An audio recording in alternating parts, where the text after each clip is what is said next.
We do seem to be sliding seamlessly into the next, probably decades-long era of a superpower competition, which will drain resources away from the real threat, which, of course, as most people acknowledge, is climate chaos. That's the voice of Lora Lumpe, CEO of the Quincy Institute for Responsible Statecraft. She's today's guest on Press the Button, a Plowshares Fund podcast dedicated to nuclear policy and national security. And now, here are your co-hosts, Michelle Dover and Tom Kalina. Welcome back to Press the Button for our 72nd episode and our last one in August. If you're like me and wondering where the summer has gone, I don't know either, but be excited. We have quite an interview lineup just for you. But first, on early warning, we analyzed the most recent U.S.-Russia arms control talks in Vienna, as well as the wide gender gap in the media when it comes to talking about nuclear policy and what we can do to fix it. After that, I sit down with Lora Lumpe, CEO of the Quincy Institute for Responsible Statecraft, to talk about how to reorient our country's foreign policy priorities away from a new Cold War with China and reduce our spending on tools that don't help us. Lora is an incredible advocate and strategic thinker in this field, and she's worked in so many different lanes: advocacy, research, philanthropy, and is one of the people I look to for advice when it comes to these types of issues. So I'm very excited to share it with you today. Lastly, we answer a question from one of our listeners in our Q&A segment. Remember, if you want your question answered on the air, remember to tweet or DM us at PressButtonPod or send us an email at pressthebutton@plowshares.org. We love hearing from you. As always, please click the subscribe button and give us a rating. And if you have time, tell just one person about the episode this week. We really appreciate it. With that said, let's get into today's episode. The clock is ticking. And now, early warning. A 7-minute synopsis of this week's nuclear news. Thanks, Del. Today, I'm delighted to welcome two new guests to our show. Eva Galanes-Rosenbaum, Chief of Staff and Director of Media and Opinion Analysis at ReThink Media, and Suzanne Claeys, Program Coordinator and Research Assistant at CSIS's Project on Nuclear Issues. Suzanne, Eva, welcome to the show. Thank you. Thanks so much for having me. Suzanne, the United States and Russia just finished 2 days of arms control talks in Vienna with no agreement over the U.S. demand that China be included in a new treaty. Did you see any signs that they might agree to an extension of New START before it expires? I think that there is some indication that there will be an extension of New START, especially with Russia previously saying that it is willing to kind of go into New START extension without any preconditions.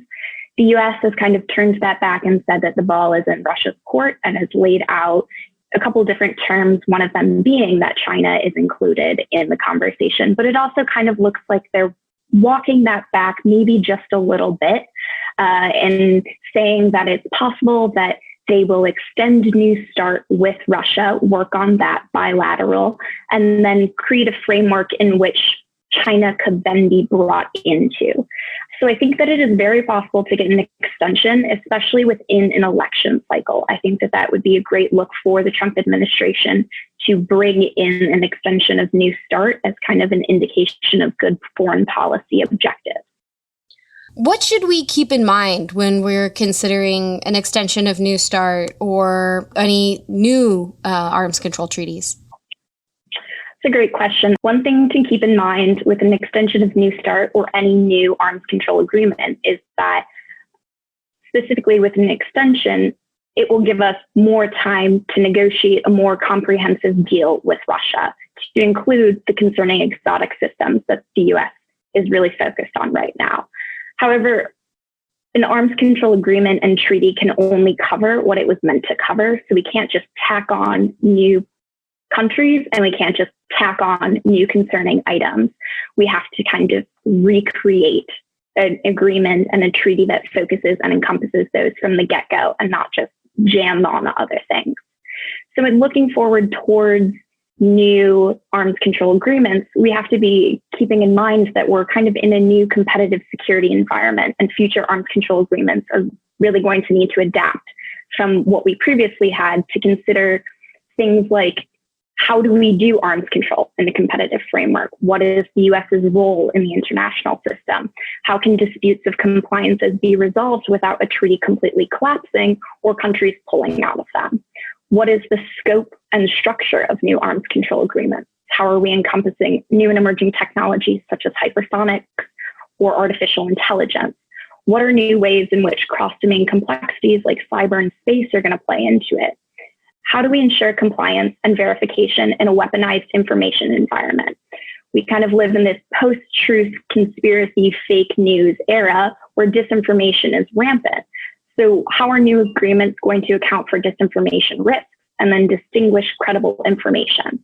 What role will open source analysis play in different types of verification and compliance of agreements? Thanks, Suzanne. Definitely something we'll be keeping an eye on. Eva, ReThink Media has just rolled out its recent analysis about the gender gap in what's called voice share in the media on nuclear policy. Voice share is whose quotes are heard in the media and by extension, the public. It was great timing, as August 26th is Women's Equality Day in the United States, which commemorates the passage of the 19th Amendment granting women the right to vote. So what were your key findings on this gap? Yeah, and great to be here. Thanks so much. Our key findings were primarily that in the last 2.5 years, the number of arms control and disarmament advocates and experts quoted in the media is about 75% men and 25% women. Now, we also found that in the last 5 years, there's been sustained growth year over year. So in 2020 so far, in the first 7 months, we see a little bit better numbers than we were seeing previously. We've come down from the 88% that we were in 2011, 2012, 2013. So that's really good news. And we also found that about 76% of the people, the individuals who were quoted from arms control and disarmament organizations were men, and about 24% were women. And what that tells us is that, sure, the quotes are pretty much a good match for the number of spokespeople, but it's saying to us that we have only a quarter of our spokespeople are women, and 3/4 are men. So it's not really a mystery why men are quoted more often. So what can journalists or those who are quoted in the media do to help fix this? Yeah, I think that's the big question. And when we look at the data and we also look at what has worked in the past, either within this community or in fact in a lot of other advocacy communities, we see that there are about probably 3 different levers that we can pull, and they're not mutually exclusive. They actually work really well together. So one of those levers, I think, is the journalists and outlets themselves, who they choose to quote. And that comes down to who they're in touch with, who they know. Are they making an effort to balance the people that they're quoting in their articles? And we know from the data that some journalists do a much better job of this than others, and some outlets do a better job. So we see that there are some outlets and journalists who are at gender parity, who actually quote more women than men. But in general, that's not the case. And journalists themselves really bear some responsibility for who they're reaching out to and what effort they're making. The second and third levers kind of work hand in hand. So I mentioned that about 76% of spokespeople from arms control and disarmament organizations are men. And the organizations themselves could actually be hiring more women into those positions or promoting them into those positions. They could also be promoting their female spokespeople a little bit more, or the male spokespeople could be passing opportunities, helping make connections between their journalist contacts and their female colleagues. And then the third lever is that we actually just need a better pipeline for training women and bringing them into these positions that are public facing. So there are a lot of women who are in their early or middle career stages who may not have thought of themselves as spokespeople, or who may really want to be spokespeople, but they need more training and mentorship. And we could be doing more as a community to create those pipelines, give more women the training that they need to be good media spokespeople. Well, also something we'll be working on. And with that, our time is up. Thank you so much for joining.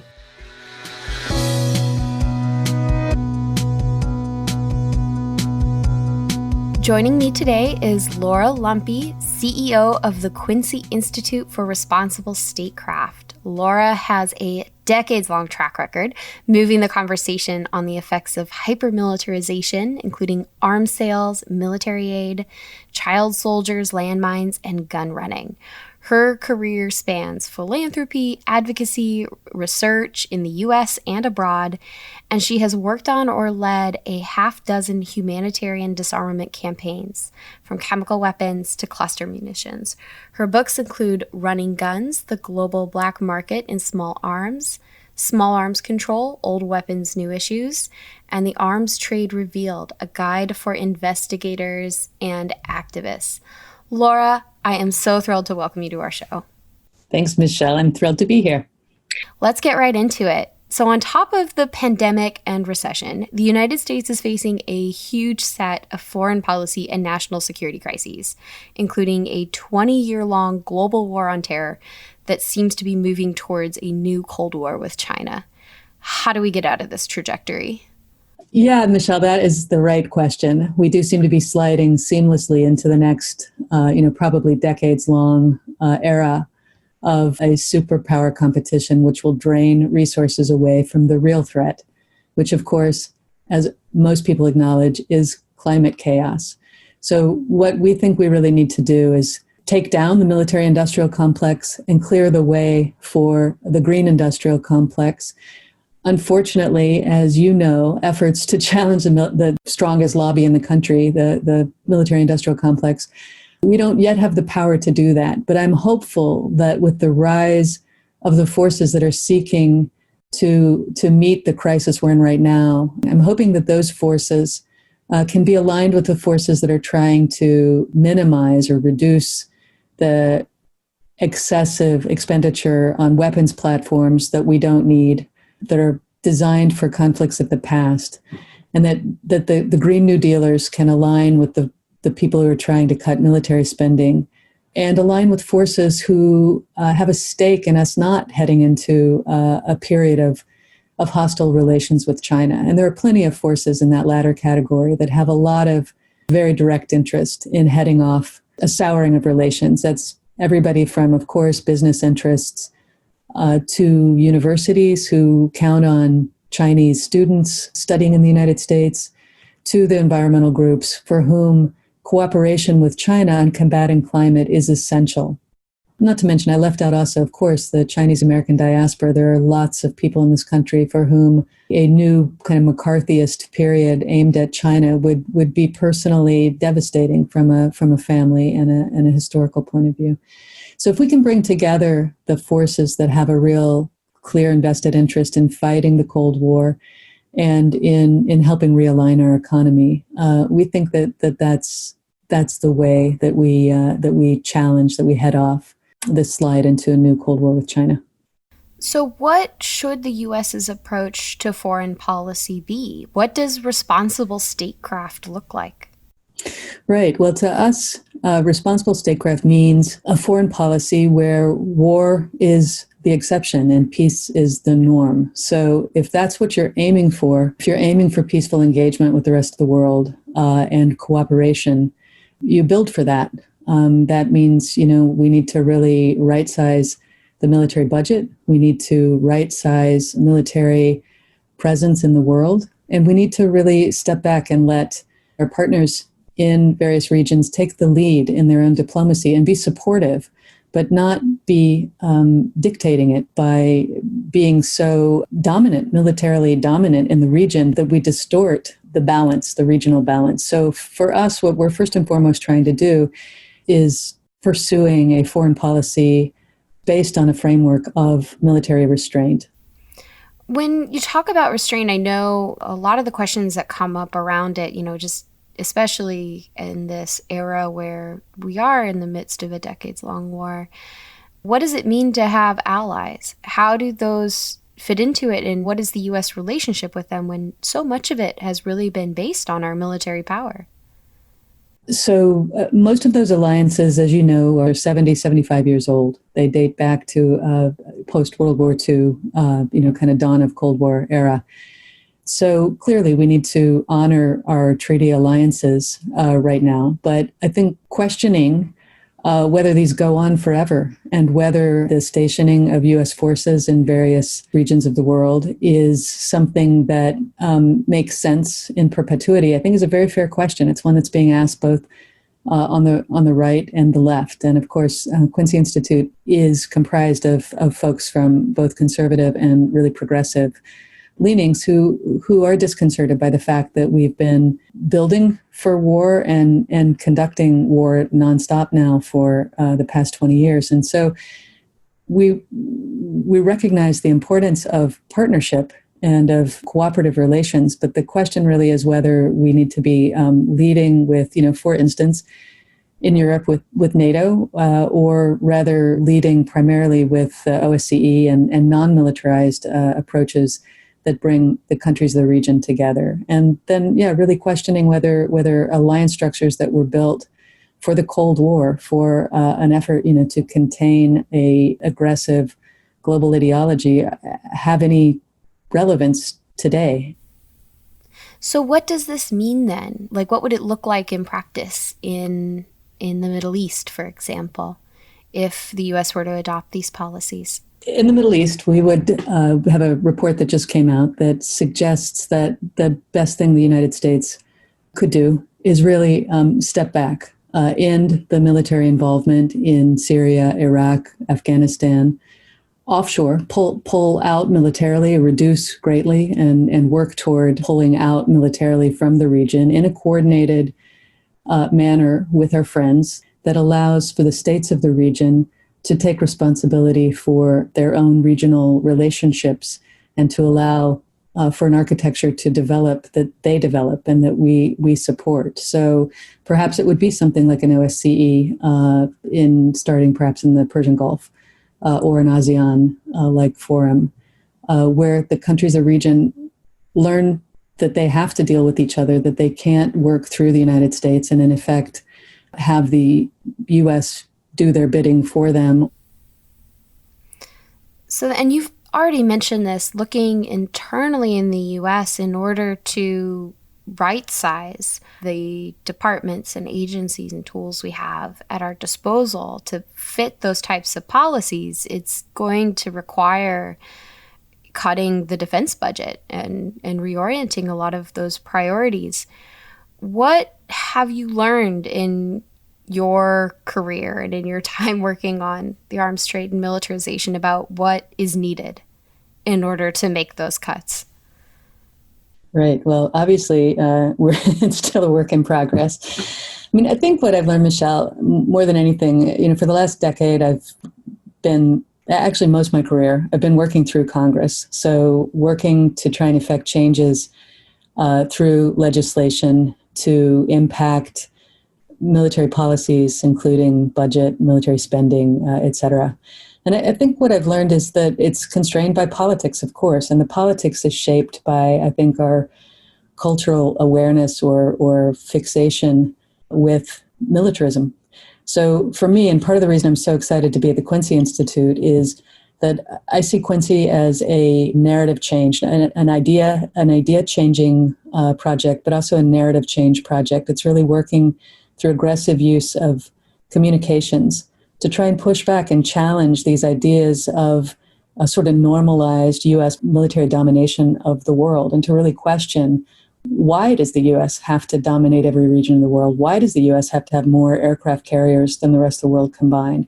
Why does the U.S. have to have 800 military strips or bases or ports or access rights around the world? If any other country had that type of military domination, we would rightly call it out as, militarily excessive.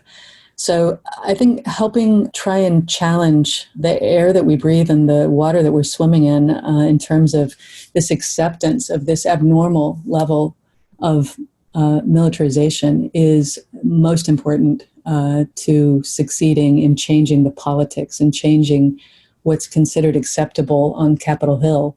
Right now we have members of oversight committees who are both taking campaign contributions from arms corporations, invested in stock in those corporations, and it's not considered in any way a conflict of interest. It's perfectly legal.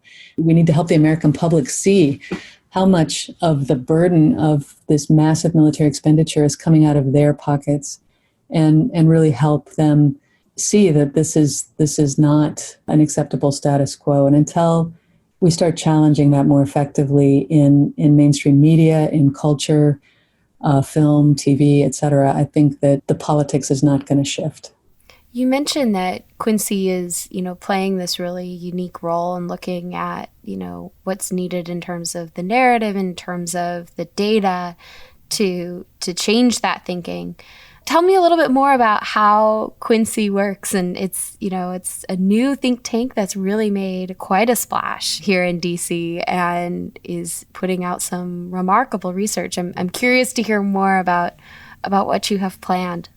Sure. Well, we are a baby institution. We're not yet even 9 months old. So we are really in our infancy. We launched last December. We're still staffing up and staffing out. We're very excited to have our China-focused staff coming on next week. Fantastic research analyst Rachel Odell will be joining us, and then followed with others in the very near term. We are a mix of PhD political science theorists and research analysts, along with investigative journalists, a publishing platform called Responsible Statecraft that's putting out pieces from our own staff, but equally importantly from others that build on and support this idea of a foreign and security policy based on restraint principles. We routinely look at the corporate interests that are driving the policy, the practice of U.S. expansive military expense and presence around the world. We have a videographer on staff. We're looking for ways to tell stories that aren't white papers, but rather, short kind of 3-minute takes on the main findings of various research pieces. The main theory is to get the idea, the expertise of the analysts into short form pieces, op-eds, blog posts, and broadcast media to really try and connect it, not just with the foreign policy elite here, but also to really democratize foreign policy by getting it into communities where people can really hear and, question, like I said, this just kind of normalized, expansive militarism that we have in this country. So in particular, we're focusing on really trying to make our research relevant and connective in urban America with African American communities to help make the connections between the militarization abroad and the militarization in our police forces and in urban policing. That's obviously been first and very upfront in people's minds. Secondly, we're trying to connect in particular with Western states' populations, and in particular trying to connect with some of the Mormon and other faith communities out west. Again, we're a transpartisan organization trying to really focus on both progressive and more conservative communities that have a real interest and stake in a more responsible, less militaristic U.S. foreign policy. So those are some of the ways. I think in terms of going forward, the biggest pivot for us, which we realized early on, which was like at month 3 as opposed to month 9 where we are now, was that China, which was on our, the U.S.-China relationship, we knew was going to be really big for us. But with COVID hit and when President Trump really pivoted to an aggressive demonization of China and really sought to cast blame for China for the outbreak, we realized that we needed to really double down on trying to prevent that just headlong rush into a Cold War with China that would tank efforts to try and really reorient our foreign policy away from one of global domination. If that Cold War narrative takes hold, the rationale, or the excuse rather, for continued excessive military budgets will be ready-made. So we are really leaning in hard on doing some analysis on, what is really the state of the Chinese military threat to the United States. There's no doubt that we're in a competitive relationship, but it's a technological competition. It's not, as we see it, primarily one of an effort by the Chinese military to exert military hegemony or dominance around the rest of the world. So we're really focusing on pushing back on threat inflation and also the saber rattling that might lock us into some really dangerous patterns and relationships. Lora, before I let you go, as I mentioned earlier, you just have this incredible depth and breadth of experience on arms trade and militarization. How did you get started? I got started in this field as an undergraduate in Indiana at Indiana University. One of my classes had a print flyer from the Center for Defense Information. So this is the middle 80s, and I didn't even know that such places existed. And I determined that I was going to come to Washington and work for the Center for Defense Information and stop Ronald Reagan. So I did come out here in my 1977 Dodge Diplomat. I got an internship at CDI and then pretty quickly got my first real job at the Federation of American Scientists, which, as you know, is a proud member of the nuclear arms control community. And I worked there for about a decade. I started out on chemical arms control, chemical and biological arms control, and eventually moved through ballistic missiles into conventional weapons, down into gun running. So covered a lot of space while I was there. But really, it was a good old-fashioned newsletter from the Center for Defense Information that even gave me the awareness that there was a public interest community. And that really spoke to me. And that has been what I've centered my life around ever since.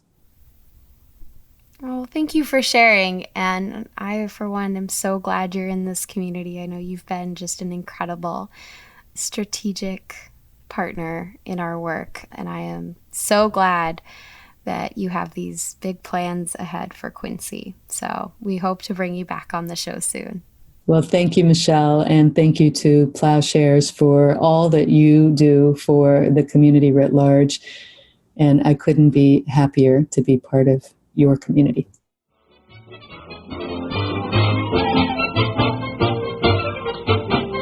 Letters, we get stacks and stacks of letters. And now, my favorite segment, where listeners submit questions that Plowshares staff answer on air. And today's question will be answered by Zach Brown, research associate and producer of the podcast. This is Zach's first Q&A, so I am particularly excited. So today's question comes from Taylor in Atlanta. Taylor asks, I hear a good bit of discussion about the effectiveness and ineffectiveness of the United States land-based nuclear weapons, its ICBMs, and its sea-based missiles on nuclear submarines. I'd like to understand the role of aircraft to launch nuclear weapons. Does the U.S. actually imagine sending manned aircraft over or near hostile territory to launch nuclear weapons nowadays? Wouldn't that be an unnecessary risk to airmen's lives that can be avoided through land and sea-based weapons? That's a great question, Taylor. As you rightly point out, the U.S. nuclear triad feels a little bit redundant. And it is. You're absolutely right. But the interesting reason is why. And the official justification that you'll get from the U.S. military is that each leg has its own strengths and weaknesses, and that the combination of these three creates something, larger than the sum of its parts, and ensures that at least some of the U.S. nuclear arsenal will survive an enemy surprise attack.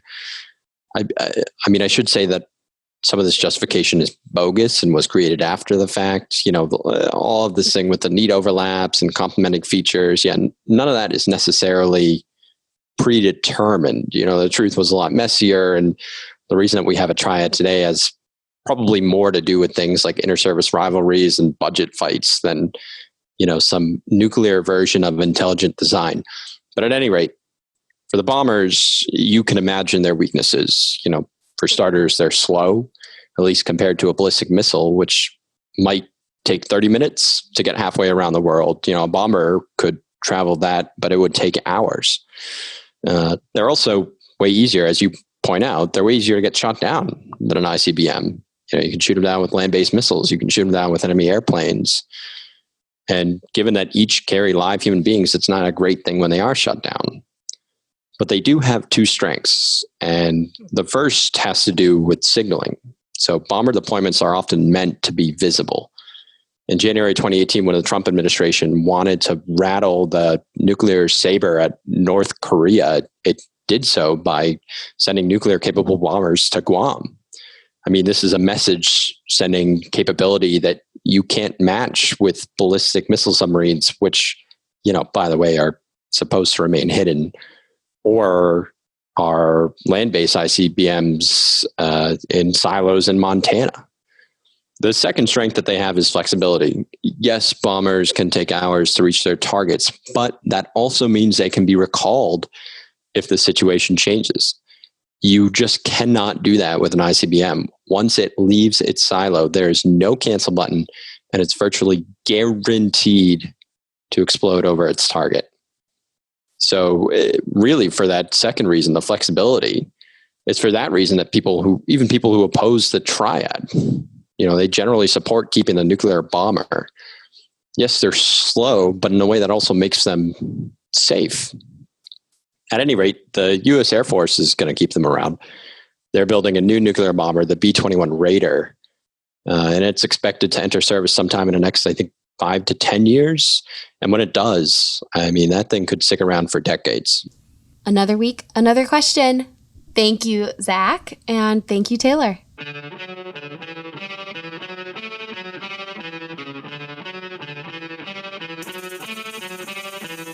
Thanks for listening to Press the Button.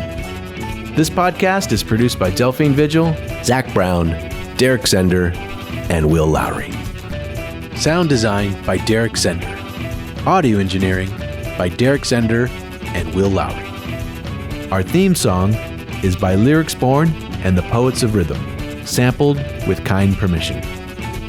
Additional music by San Francisco-based bands 17 Evergreen and the Society of Rockets. To continue the dialogue and support our work, visit plowshares.org.